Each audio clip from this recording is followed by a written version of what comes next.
Yo, so I made some changes to the Monk Dex Bleed build that I recently showed, and I think it's going to pique the interest of some of my monk brothers out there. So I'm just going to dive in and show you guys. And I'm also going to show off a blaster ring build that I think some people will like. I'm unsure. I think it's pretty good, but don't even worry because I'm just going to explain everything here. So just stay tuned. All right, so basically, I'll tell you why I changed these infusion slots, these two. So the Winter Wolf pants, well, it doesn't really matter which piece you use, but the pants that I'm using, the reason why I put those in is because of the passive called Bloodthirsty, which makes it so that hitting an enemy that's bleeding gives you health back. And then I also put the dandelion piece in there, that which you have to craft. I can show you that here. Somewhere down here, let me see. These pieces right here. So I made one of these pieces because of this passive called Carrying Waves, or Carrying Winds, my fault. And basically, what it does is you receive more knockback, but every single time you do knockback to an enemy, it always gives you a guaranteed crit. And if you think about that, all monks do is knockback. Like, our right click is a knockback, our last kick in the M1 is a knockback. So basically you will always get a crit just M1ing or pressing right click. And at the same time, if you think about it, isn't that kind of ridiculous? Because each time we crit with the build that I previously have shown off, you have Splinter, which lets it so enemies bleed whenever you do a crit. And with this passive, you keep critting. Like, you will always crit, basically. So theoretically, you would just keep getting health constantly each time you crit, because you have to keep hitting the enemy, of course, but you still will get a bit of health back.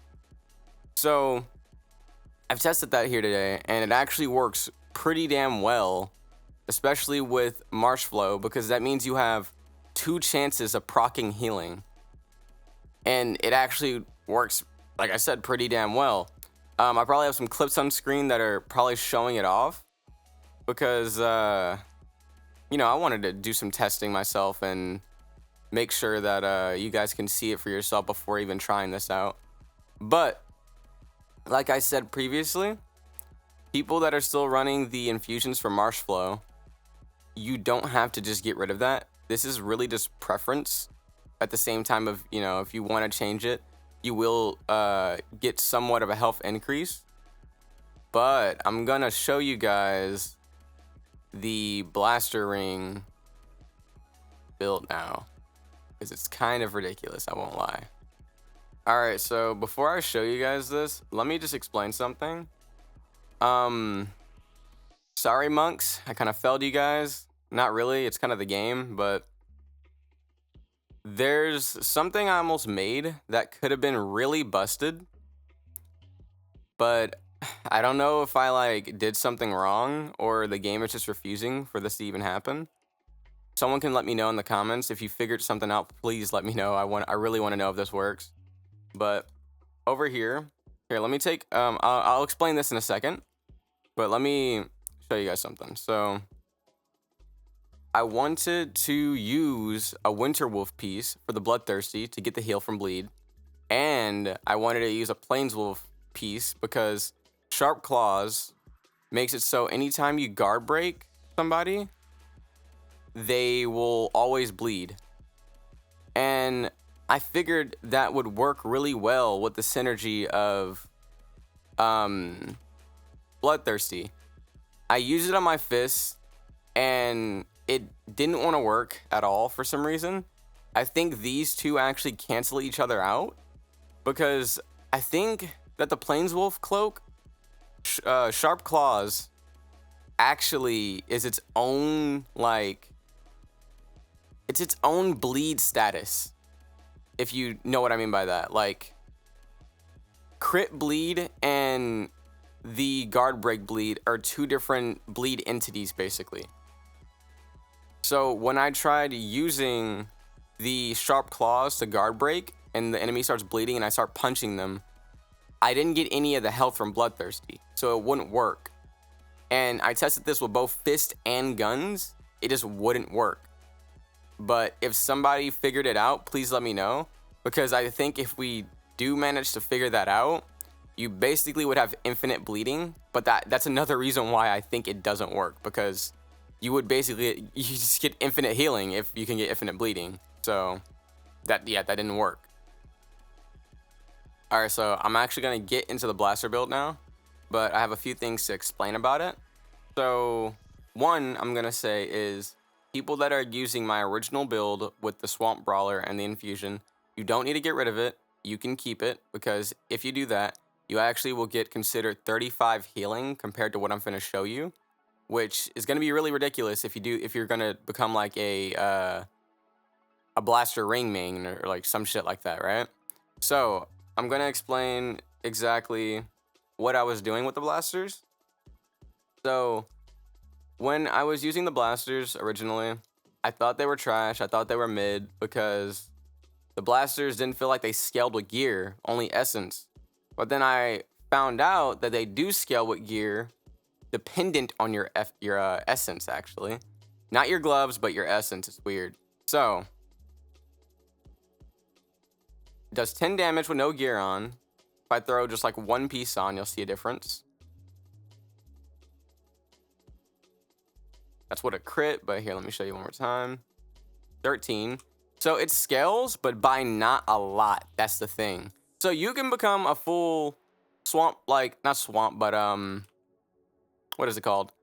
A blaster ring main, just with pure damage if you want to, just by running your dex gear. But today, I'm not going to show that, because I think I've figured something out that might actually be even more of interest. So what I have here is another set of the Swamp Brawler gear. You don't need the rune that I have, don't worry. Another set of Swamp Brawler gear, and with the blasters. And I'll show on screen right now the type of healing you can get if you just keep spamming right mouse button.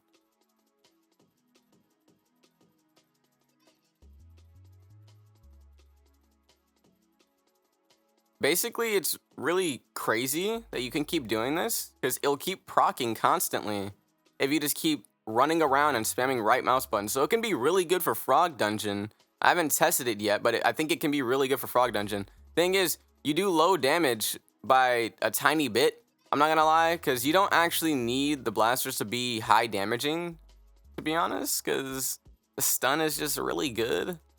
So you can just use that for healing, really. It's really good, actually.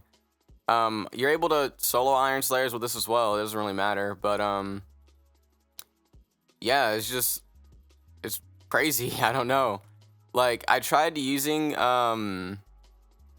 the original thing I explained with the infinite bleed I was trying to imitate with it, and it didn't work. So I just moved over to this.